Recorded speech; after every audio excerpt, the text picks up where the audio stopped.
more than 100 days have passed since Russia invaded Ukraine. Even now, no signs that the war is coming to an end.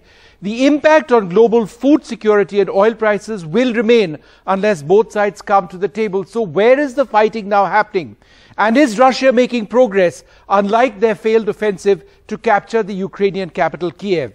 Well, the fighting in Ukraine remains focused now on the east and on the south of the country. The areas that you see, which are marked in yellow, are areas where the Russians have made advances. You'll see that in a moment. And the areas first that you see in red over there are areas that they've illegally controlled before the 24th of February when they actually invaded. So yellow are the areas where they've gone in, red the areas which they'd previously occupied. But let's focus more closely on the east of this country, two frontline towns which bear the brunt of the Russian advance. These are the towns which we marked over there: Liman, Rubizhne, Severodonetsk, Shikivke and Popasna. Many of these towns have already been overrun by the Russians, which means that essentially they have been destroyed. But in the last 48 hours, Ukrainian forces have launched a major counter-offensive in the city of Severodonetsk that we've circled over there, regaining 20 to 30% of the territory that they've lost. Well, these are the areas where there has been intense fighting in the last 24 hours. Again, we've circled the three areas over there. But from the east, let's now turn our attention to the south of Ukraine. And let's take a look at what's happening over there. Well, the city of Kherson has been overrun by Russian forces. That's marked over there.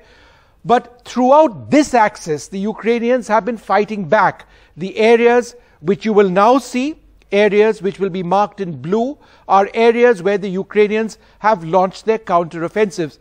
I'd like to mention, and this is interesting, the day they started their counter-offensive in this area, I was there in the Mykolaiv area and actually heard the shelling on the day that this started, and this continues, an area where the Ukrainians are doing well.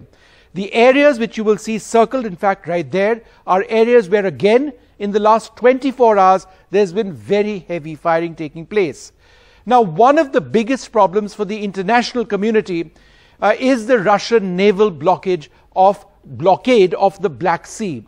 And this links back to what we've been talking about, the global crisis in terms of food grain. With this blockade, wheat and grain cannot be exported out from the key ports of Odessa and Mykolaiv that you see marked over here. This has a direct bearing on food security around the world.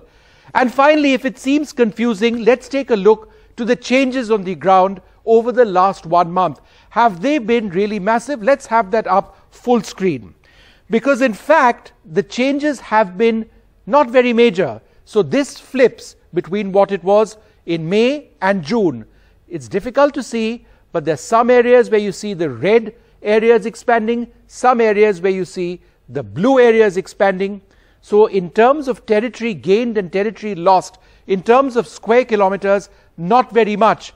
But it does appear quite clearly that this is a war that is grinding to a stalemate. Sonia. Right, and that of course is bad news because, as you pointed out, it's just on food prices, wheat and other grain, and of course also on oil prices because of course Russia, a major supplier of natural gas, and that also a huge impact. Thanks, Vishnu, for that update.